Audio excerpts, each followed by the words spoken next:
So Hitler started, one of the things Hitler started, it's a very strange story in many ways, because Hitler was obsessed with order and cleanliness. He was a very orderly person. And he was very sensitive to disgust, because you think, well, the Nazis were afraid of the Jews, because they were other. And that's not right. What's more accurate is that especially Hitler, he was very sensitive to disgust. That's what it looks like. And if you're disgusted by something, then you want to eradicate it, right? If you're afraid of something, you want to run away from it. If you're disgusted by it, you want to burn it to the damn ground. You want to get rid of it. And his writings, like I read a book called Hitler's Table Talk, which was his spontaneous discussions during dinner time from 1939 to 1942. It's really another amazing book. And we had been doing some work inspired a bit by Jonathan Haidt, who's done a lot of work on disgust and the relationship between trait personality. And I was reading this book at the same time, and it was just unbelievable how often Hitler referred to the people he was eradicating, the Slavs and the Gypsies and the Jews and all the people he went after, as parasites and as rats and as insects and all of that. So they were kind of put into that category. And here's a horrifying part of that story. Like when Hitler first came to power, he put in a lot of public health initiatives, including mass tuberculosis screening, which actually turned out to be a good thing. And at the same time, he went on a beautify the factories campaign. And so he convinced the German factory owners and so forth to increase the levels of hygiene in the factories, to get rid of the rats and the mice, to plant flowers out front, to make everything look neat and orderly. And the insecticide they used was Zyklon. Well, Zyklon, to eradicate the rats and the insects, Zyklon, a slightly different formulation, was the gas that was used in the concentration camps. And so Hitler went from cleaning up the rats and the mice in the factories and the insects, and then he went into the mental hospitals and started cleaning up in there. And then it just went broader and broader, again, sort of one step at a time. And the Germans had plenty of reason to be resentful and hateful because, think about what they went through. We can't even imagine it.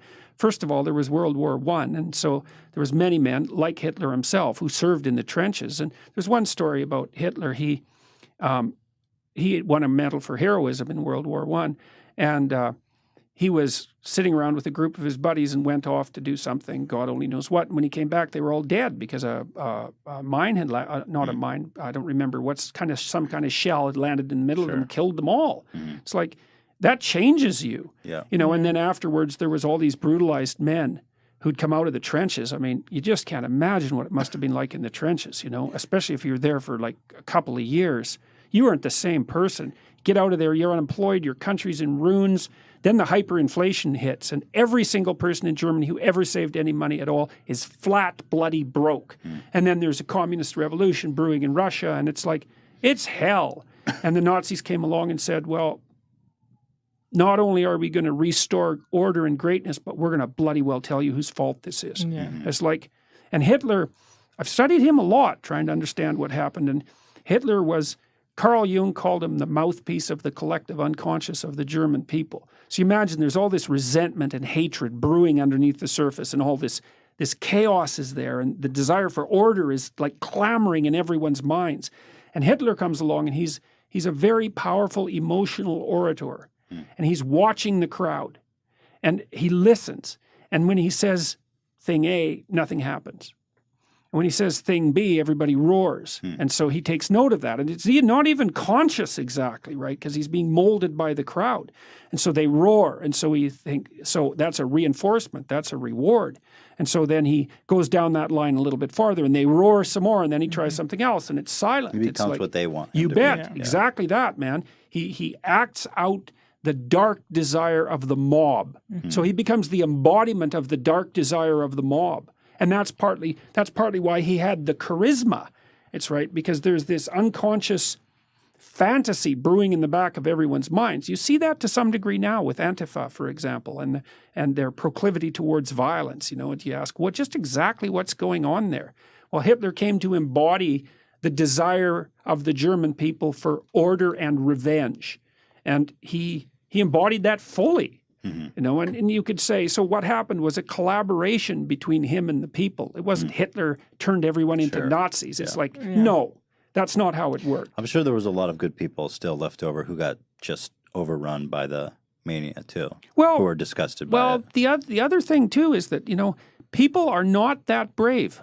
And everybody thinks, this is one of the things I teach in my Maps of Meaning class, you know, it's like, okay, you look at Nazi Germany in the 30s and you think, well, I'd be one of the heroes who rescued the Jews. It's like, statistically, that's very improbable. Right. And one of the things I've learned in the last year with all this strange political,